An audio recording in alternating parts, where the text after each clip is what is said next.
আসসালামু আলাইকুম রহমতুল্লাহ। এইখানে আমরা সংবিধান সম্বলিত কিছু বিষয় দেখব। সংবিধানে বিশেষ বিশেষ যে পদগুলান, কে কোন পদ কোন অনুচ্ছেদ বলে কোন পদ গ্রহণ করছে সেটা আমরা দেখব। এইখানে দেখেন রাষ্ট্রপতি কিন্তু সংবিধানের 48 নম্বর পদ অনুযায়ী গঠিত হয়, এই অনুচ্ছেদ অনুযায়ী গঠিত হয়। সংবিধানের 48 নম্বর অনুচ্ছেদ অনুযায়ী রাষ্ট্রপতি গঠিত হয়। এখন দেখেন প্রধানমন্ত্রী এবং অন্যান্য মন্ত্রীগণ কিন্তু 56 নম্বর অনুচ্ছেদ অনুযায়ী গঠিত হয়। 56 নম্বর অনুচ্ছেদ অনুযায়ী গঠিত হয়। অ্যাটর্নি জেনারেল হচ্ছে সংবিধানের 64 নম্বর অনুচ্ছেদ অনুযায়ী গঠিত হয়। এই যে সংসদ সদস্য, প্রধানমন্ত্রী এবং অন্যান্য মন্ত্রী বাদ দিলে বাকি যে সংসদ সদস্য থাকে তারা হচ্ছে 66 নম্বর অনুচ্ছেদ অনুযায়ী গঠিত হয়।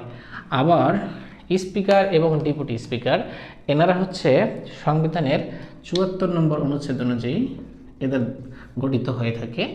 এখন ন্যায়পাল, বাংলাদেশের ন্যায়পাল হচ্ছে 77 নম্বর অনুচ্ছেদে আছে।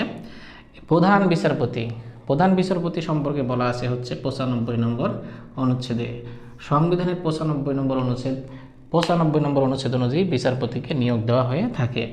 মহাহিসাব নিরীক্ষক ইনি হচ্ছে 127 নম্বর অনুচ্ছেদ, 127, ইনি হচ্ছে মহাহিসাব নিরীক্ষক এবং তার সদস্যবৃন্দ 127 নম্বর অনুচ্ছেদ অনুযায়ী।